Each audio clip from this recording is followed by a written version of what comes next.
ಪ್ರತಿ ವರ್ಷ ಶ್ರೀ ಶಿವ ಪ್ರತಿಷ್ಠಾನದಿಂದ ನಡೆಯುತ್ತಾ ಬಂದಿರುವ ದುರ್ಗಾ ದೌಡ್ ಧಾರ್ಮಿಕ ನಡಿಗೆ ಕಾರ್ಯಕ್ರಮವು ಗುರುವಾರ ನಸುಕಿನಲ್ಲಿ ಪಟ್ಟಣದ ಶ್ರೀ ಗಣೇಶ ಮಂದಿರದಲ್ಲಿ ವಿಶೇಷ ಪೂಜೆ ನೆರವೇರಿಸಿದ ಬಳಿಕ ಆರಂಭವಾಯಿತು.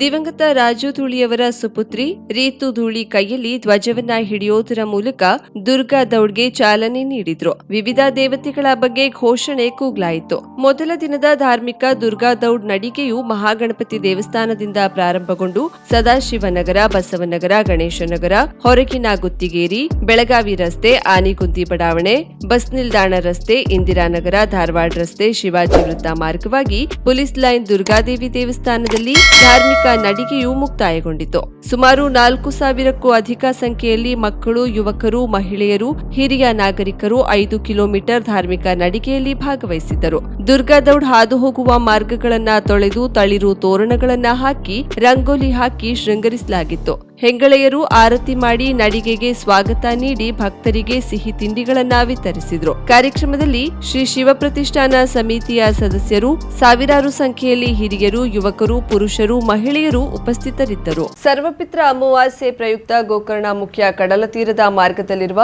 ಪಿತೃಸ್ಥಾಲೇಶ್ವರ ಮಂದಿರದಲ್ಲಿ ಬುಧವಾರ ಸಂಜೆ ವಿಶೇಷ ಪೂಜೆ ನೆರವೇರಿತು.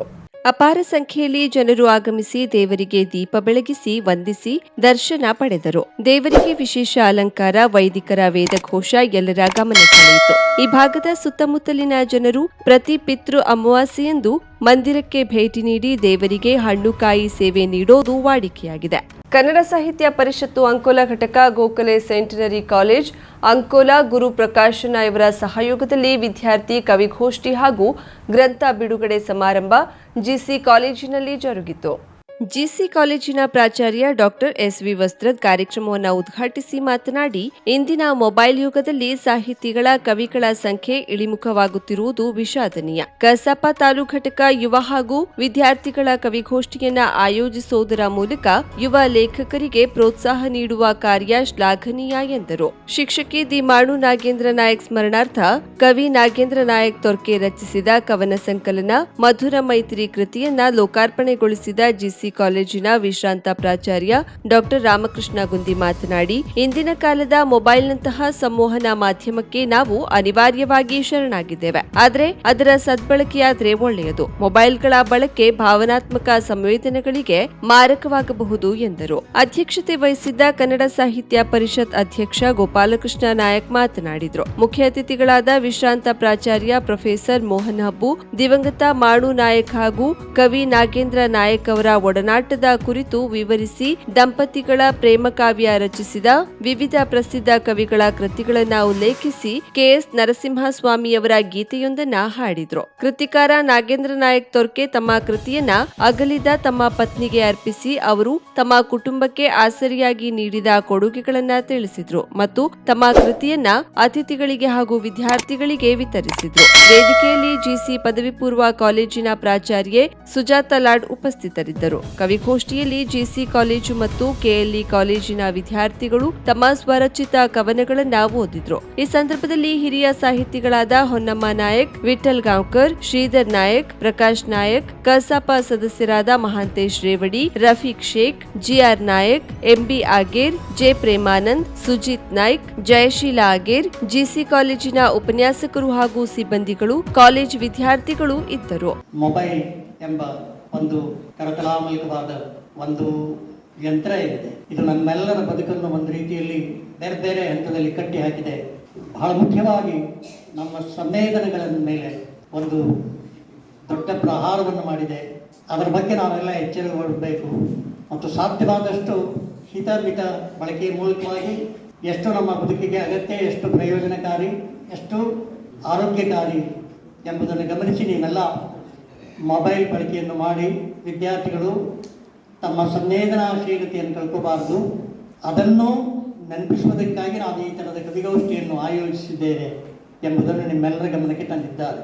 ಕಾರವಾರದ ಮಾಜಾಳಿ ಗ್ರಾಮ ಪಂಚಾಯಿತಿ ವ್ಯಾಪ್ತಿಯ ದಾಂಡೆ ಭಾಗದಲ್ಲಿನ ಮೀನುಗಾರ ಸಮುದಾಯದ ಸ್ಮಶಾನ ಭೂಮಿಯನ್ನ ಪಂಚಾಯಿತಿ ಅಧಿಕಾರಿಗಳು ಏಕಾಏಕಿ ತೆರವುಗೊಳಿಸಿದ್ದು ಅಲ್ಲಿಗೆ ಹೊಸ ರುದ್ರಭೂಮಿಯನ್ನ ನಿರ್ಮಿಸಿಕೊಡಬೇಕೆಂದು ಅಂಬಿಗ ಸಮಾಜದ ತಾಲೂಕಾ ಅಧ್ಯಕ್ಷ ದೇವರಾಜ್ ಯಶವಂತ್ ಸೈಲ್ ಆಗ್ರಹಿಸಿದರು. ಕಾರವಾರ ನಗರದ ಜಿಲ್ಲಾ ಪತ್ರಿಕಾಭವನದಲ್ಲಿ ಗುರುವಾರ ನಡೆದ ಪತ್ರಿಕಾಗೋಷ್ಠಿಯಲ್ಲಿ ಮಾತನಾಡಿ, ಕಳೆದ ಶುಕ್ರವಾರ ಮಾಜಾಳಿ ಗ್ರಾಮ ಪಂಚಾಯಿತಿಯ ಪಿಡಿಒ ರಾಜೇಶ್ ನಾಯ್ಕ್, ಚಿತ್ತಾಕುಲ ಠಾಣೆಯ ಪಿಎಸ್ಐ ಹಾಗೂ ತಹಶೀಲ್ದಾರರನ್ನ ಕರೆತಂದು ಏಕಾಏಕಿ ಜೆಸಿಬಿಯಿಂದ ಸ್ಮಶಾನವನ್ನ ತೆರವು ಮಾಡಿದ್ದಾರೆ. ಆದರೆ ಈ ಕುರಿತು ಗ್ರಾಮಸ್ಥರಿಗೆ ಯಾವುದೇ ಸೂಚನೆ ನೀಡಿಲ್ಲ. ಈ ಬಗ್ಗೆ ಕೇಳಿದ್ರೆ ಧಮಕಿ ಹಾಕ್ತಾರೆ. ದಂಡೆ ಭಾಗದ ಸುತ್ತಮುತ್ತ ಸುಮಾರು 100 ಮೀನುಗಾರರ ಕುಟುಂಬಗಳಿವೆ. ಪಿಡಿಒ ದುರಾಡಳಿತದಿಂದ ಗ್ರಾಮಸ್ಥರಿಗೆ ತೊಂದರೆಯಾಗ್ತಿದೆ ಎಂದು ಆರೋಪಿಸಿದರು. ಏನ್ ಹೇಳ್ತಾರೆ, ನಮ್ಮ ಪ್ರೈವೇಟ್ ಜಾಗ ಇದ್ರೆ ನಮಗೆ ನಮ್ಮ ಊರಲ್ಲಿ ದಾಂಡೆ ಭಾಗದಲ್ಲಿ ಆ ಪಿಡಿಒ ಬರುವಾಗ ಯಾರಿಗೂ ಏನ್ ಹೇಳಿಲ್ಲ. ನಾವಿಲ್ಲಿ ಬರ್ತಾರೆ, ಪ್ರೈವೇಟ್ ಜಾಗ ಅದೇ, ಅವರು ನೋಟಿಸ್ ತೆಗಿಬೇಕಾಯ್ತು, ನೋಟಿಸ್ ತೆಗಿಲಿಲ್ಲ. ನಾವು ಕೇಳಿದ್ರೆ ಅವ್ರಿಗೆ ನೋಟಿಸ್ ಅಂತ ತೆಗಿಲಿಲ್ಲ ಅಂದ್ರೆ ನಿಮ್ಗೆ ಅದೆಲ್ಲ ಗೊತ್ತಿಲ್ಲ, ನಿಮ್ಗೆ ಏನಿಲ್ಲ, ನೀವು ಜಾಸ್ತಿ ಮಾತಾಡಿದ್ರೆ ಎಲ್ಲರಿಗೂ ಊರ್ ಜನರಿಗೆ ಒದ್ದೆ ಒಳಗೆ ಹಾಕ್ತಾರೆ ಹೇಳ್ಕೊಂಡು ಹೇಳಿದ್ದಾರೆ. ಅವಾಗ ನಮಗೂ ಸಿಟ್ಟು ಬಂದಿತ್ತು. ಆದ್ರೆ ಏನ್ ಮಾಡುದು, ನಾವು ಸಮಾಧಾನ ಮೀನುಗಾರರ ಸಮಾಧಾನ ಇದ್ದಾರೆ. ಹೇಗೆ ನಮ್ದು ಒಂದು 2014 ಅವಾಗ ಅಲ್ಲಿ ಮಶಾನ ಭೂಮಿಗೆ ಪಂಚಾಯತಿಯಿಂದ ಸ್ವರಾಗೊಳಿಸಿದ್ರು, ಮತ್ತೆ ನೀರಿನ ವ್ಯವಸ್ಥೆ ಮಾಡ್ಕೊಟ್ಟಿದ್ರು ಮಾಜಾಳಿ ಗ್ರಾಮ ಪಂಚಾಯತ್. ಈಗ ನೋಡಿದ್ರೆ ಏಕಾಏಕಿ ಬಂದಿದ್ದು ಬೇರೆ ಮಾಡ್ತಾವ್ರೆ. ಆದ್ರೆ ನಾವೆಲ್ಲ ನಮ್ಮ ಮಾಜಾಳಿ ಸದಸ್ಯರು ಹೇಳ್ತಾರೆ, ಅಧ್ಯಕ್ಷರು ಹೇಳ್ತಾರೆ, ನಮ್ಗೆ ಏನೇ ಗೊತ್ತಿಲ್ಲ, ಇದೆಲ್ಲ ಮಾಡಿದ್ದವರು ಪಿಡಿಒ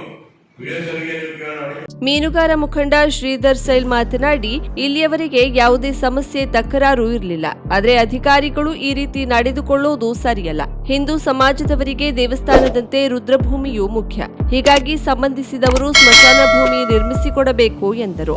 ಶ್ರೀಪಾದ್ ಕೊಬ್ರೇಕರ್ ಮಾತನಾಡಿ, ಮೀನುಗಾರ ಮುಖಂಡ ರಾಜು ತಾಂಡೇಲ್ ನಿಧನದ ನಂತರ ಗ್ರಾಮ ಪಂಚಾಯಿತಿ ವ್ಯಾಪ್ತಿಯಲ್ಲಿ ಕೆಟ್ಟ ಬೆಳವಣಿಗೆ ನಡೆಯುತ್ತಿದೆ. ಇದು ಹೀಗೆ ಮುಂದುವರೆದ್ರೆ ಉಗ್ರ ಹೋರಾಟಕ್ಕೆ ಕಾರಣವಾಗುತ್ತದೆ ಎಂದರು. ಆ ರುದ್ರಭೂಮಿಯಲ್ಲಿ ಅಕಸ್ಮಾತ್ ನಮ್ಮ ಅಧಿಕಾರಿಗಳು ಪಿಡಿಒ ರಾಜೇಶ್ ನಾಯ್ಕ್ ಅಂತ ಹೇಳಿ ತಹಶೀಲ್ದಾರ್ ಸಾಹೇಬರಿಗೆ ಕರ್ಕೊಂಡು ಬೇಸಾಯಿಗೆ ಕರ್ಕೊಂಡು ಬಂದು ಊರಿನವರಿಗೆ ಯಾರಿಗೆ ಹೇಳದೆ ಸ್ಮಶಾನವನ್ನು ತೆಗೆದು ರಸ್ತೆ ಬಾಜಿಗೆ ಒಯ್ದಿಟ್ಟಿದ್ದಾರೆ. ಅದನ್ನು ಅಲ್ಲಿಯೇ ಇಟ್ಟಿದ ನಂತರ ಊರಿನೆಲ್ಲ ಜನ ಸೇರಿ ನಾವು ಅವರಿಗೆ ಕೇಳಿದ ನಂತರ ತಕ್ಷಣ ಅವನು ನಿಮಗೆ ಅಧಿಕಾರ ಇಲ್ಲ. ಆನಂದು ಶಾಂತರಾಮ್ ಸೈಲ್ ಮಾತನಾಡಿದ್ರು. ಪೊಲೀಸರು ತೆರವು ಮಾಡಲು ಆದೇಶ ಬಂದಿದೆ ಎಂತಾರೆ. ಆದ್ರೆ ಆದೇಶದ ಬಗ್ಗೆ ಸಂಬಂಧಿಸಿದವರಿಗೆ ಯಾವುದೇ ನೋಟಿಸ್ ನೀಡಿಲ್ಲ. ಯಾರ ತಂಟೆಗೂ ಹೋಗದ ಮೀನುಗಾರರಿಗೆ ತೊಂದರೆ ನೀಡುತ್ತಿದ್ದಾರೆ. ಮೀನುಗಾರ ಮುಖಂಡ ರಾಜು ತಾಂಡೇಲ್ ಅವರ ಮರಣದ ಬಳಿಕ ಅಧಿಕಾರಿಗಳ ಉಪಟಳ ಹೆಚ್ಚಾಗಿದೆ. ಶೀಘ್ರದಲ್ಲಿಯೇ ಅದೇ ಜಾಗದಲ್ಲಿ ಸ್ಮಶಾನ ಮಾಡಿಕೊಡ್ಬೇಕು.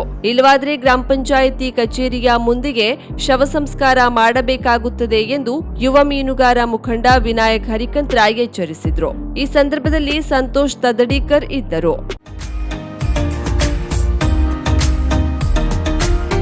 ಮಿಲನ್ ಎಂಟರ್ಪ್ರೈಸಸ್ ಬೃಹತ್ ಎಲೆಕ್ಟ್ರಾನಿಕ್ ಹಾಗೂ ಫರ್ನಿಚರ್ ಮಳಿಗೆ.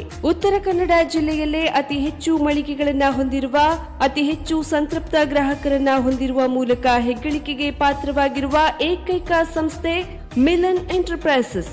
ನಮ್ಮ ಮಳಿಗೆಗಳಲ್ಲಿ ಪ್ರಸಿದ್ಧ ಕಂಪನಿಗಳ electronic refrigerator, washing machine, LED TV, ಎಸಿಗಳು ಲಭ್ಯ. ಭಾರತದ ಕರಾವಳಿ ಹವಾಮಾನಕ್ಕೆ ಹೊಂದಿಕೊಳ್ಳುವ ನಂಬರ್ 1 ಬ್ರ್ಯಾಂಡ್ ಆದ ಗೋದ್ರೇಜ್ ಕಂಪನಿಯ ಕಪಾಟು, ಆಫೀಸ್ ಟೇಬಲ್, ಆಫೀಸ್ ಚೇರ್, ಬ್ಯಾಂಕ್ಗಳಿಗೆ ಹಾಗೂ ಚಿನ್ನದ ಅಂಗಡಿಗಳಿಗೆ ಬೇಕಾಗುವ ಸೇಫ್ ಲಾಕರ್ಗಳು ಅತಿ ಕಡಿಮೆ ಬೆಲೆಯಲ್ಲಿ ಲಭ್ಯವಿದೆ. Teak wood sofa set, wooden dining table ಹಾಗೂ ಗ್ರಾಹಕರಿಗೆ ಬೇಕಾಗುವ ಅಳತೆಯಲ್ಲಿ ನಿಮ್ಮ ಮನೆಗೆ ಹೊಂದಿಕೊಳ್ಳುವ ಹಾಗೆ ಫರ್ನಿಚರ್ಗಳನ್ನ ಮಾಡಿಕೊಡಲಾಗುವುದು. ಕಸ್ಟಮೈಸ್ಡ್ ಕಿಚನ್, ವಾರ್ಡ್ರೋಬ್ಗಳನ್ನ ಅತಿ ಹೆಚ್ಚು ವರ್ಷಗಳ ಕಾಲ ಬಾಳಿಕೆ ಬರುವ ಹಾಗೆ ವಾರಂಟಿಯೊಂದಿಗೆ ಮಾಡಿಕೊಡಲಾಗುವುದು. ನಮ್ಮಲ್ಲಿ ಡ್ಯೂರಾಫ್ಲೆಕ್ಸ್, ಗೋದ್ರೇಜ್ ಕಂಪನಿಯ memory foam mattress, orthopaedic mattress, spring ಮ್ಯಾಟ್ರೆಸ್ಗಳು ಕಡಿಮೆ ಬೆಲೆಯಲ್ಲಿ ಲಭ್ಯ. ವಿವಿಧ ಕಂಪನಿಗಳ ನವೀನ ಮಾದರಿಯ ಮಿಕ್ಸರ್, ಗ್ರೈಂಡರ್, ಫ್ಯಾನ್, ಕುಕ್ಕರ್, ತವಾ, ಫ್ಲಾಸ್ಕ್, ಮೈಕ್ರೋ ಓವೆನ್ಗಳು ಲಭ್ಯವಿದೆ. 0% ಬಡ್ಡಿಯೊಂದಿಗೆ ಸ್ಥಳದಲ್ಲಿಯೇ ಬಜಾಜ್ ಫೈನಾನ್ಸ್ನಿಂದ ಸಾಲ ಸೌಲಭ್ಯವಿದೆ. ಮಿಲನ್ ಎಂಟರ್ಪ್ರೈಸಸ್ ನಲ್ಲಿ ಖರೀದಿ ಮಾಡುವ ಗ್ರಾಹಕರಿಗೆ ಡಿಸ್ಕೌಂಟ್ ಮತ್ತು ಗಿಫ್ಟ್ ಜೊತೆಗೆ ಪ್ರತಿ 2,000 ರೂಪಾಯಿಗಳ ಖರೀದಿಗೆ ಒಂದು ಬಂಪರ್ ಲಕ್ಕಿ ಡ್ರಾ ಕೂಪನ್ ನೀಡಲಾಗುವುದು. ಈ ಲಕ್ಕಿ ಡ್ರಾನಲ್ಲಿ 7 ಲಕ್ಷದವರೆಗೆ ಬಹುಮಾನ ಗೆಲ್ಲುವ ಅವಕಾಶ ನಿಮ್ಮದಾಗಿರುತ್ತದೆ. ಲಕ್ಕಿ ಡ್ರಾದಲ್ಲಿ 1 ಕಾರ್, 2 ಬೈಕ್ ಮತ್ತು ರೆಫ್ರಿಜಿರೇಟರ್, ವಾಷಿಂಗ್ ಮಷಿನ್ ಸೇರಿದಂತೆ 30 ಲಕ್ಕಿ ಗ್ರಾಹಕರಿಗೆ ಬಹುಮಾನ ಗೆಲ್ಲುವ ಅವಕಾಶ.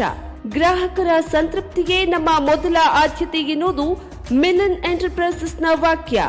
ಉತ್ತರ ಕನ್ನಡ ಜಿಲ್ಲೆಯ ನಮ್ಮ ಶೋರೂಮ್ಗಳಾದ old Mahalakshmi super market, Mulla stop ಹತ್ತಿರ, ಕಾಜುಬಾಗ್ ಕಾರವಾರ, ಅಗ್ರಿಕಲ್ಚರ್ ಆಫೀಸ್ ಎದುರುಗಡೆ ಮಾಸ್ತಿಕಟ್ಟೆ ರೋಡ್ ಹೊನ್ನಾವರ, ಸೀಮಾ ಕಾಂಪ್ಲೆಕ್ಸ್ ಹತ್ತಿರ Moni Basti main road Bhatkal, Indian bank ಎದುರು CP bazaar road Sirsi, JS building JN road Dandeli, KS building Motikeri road Haliyal. ಇಲ್ಲಿಗೆ ತಪ್ಪದೇ ಭೇಟಿ ನೀಡಿ ಸಂತೃಪ್ತರಾಗಿ.